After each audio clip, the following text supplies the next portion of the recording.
We begin with the race for 2016 as the pressure mounts on Vice President Joe Biden to decide whether he'll run. A new headline. Many now asking, did he change his story? Biden now appearing to revise his story about the takedown of Osama bin Laden. What he now says he told the president.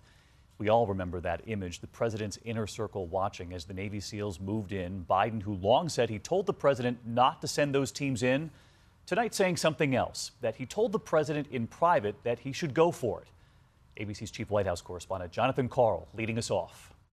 President Obama has called the day of the bin Laden raid the most important of his presidency, and his vice president clearly concurs. Osama bin Laden is dead and General Motors is alive. Biden has described Obama's decision as especially courageous because in that key meeting when it came time to decide, most of the president's advisors, including Biden himself, were not in favor of the raid. I said we owe the man a direct answer.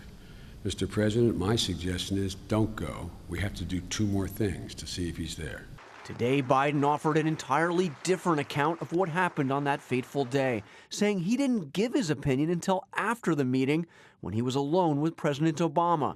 And then he said, go for it. So as we walked out of the room and walked upstairs, I told him my opinion, that I thought he should go, but follow his own instincts.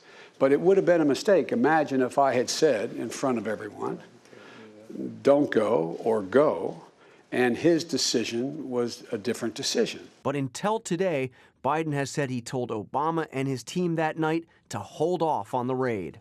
Ladies and gentlemen, I said, wait another 7 days for the following information. I wanted him to take one more day to do one more test to see if he was there. Hillary Clinton wrote of the fateful decision in her memoir. Vice President Biden remained skeptical, she recalled, but I concluded the chance to get bin Laden was worth it, advice she alluded to in the Democratic debate. Whether you're talking about the tough decision that President Obama had to make about Osama bin Laden, where I was one of his few advisors. The White House today refused to say whether Biden's new account was correct. So you can't tell me whether or not the vice president today was telling the truth when he said he advised to go forward with the bin Laden raid? I'm telling you that I don't have any insight to share with you about the private conversations between the president and the vice president. All right, John Karl with the tough questions there at the White House today. John with us live now. And those new poll numbers tonight, they're eye-opening. I want to show everyone at home, John, that ABC News poll showing Hillary Clinton shooting up 12 points in the polls since September. Those are new numbers after last week's debate. So, John, what are you learning from the Biden camp about timing on his decision now? And are they looking at these new numbers? Are they a factor?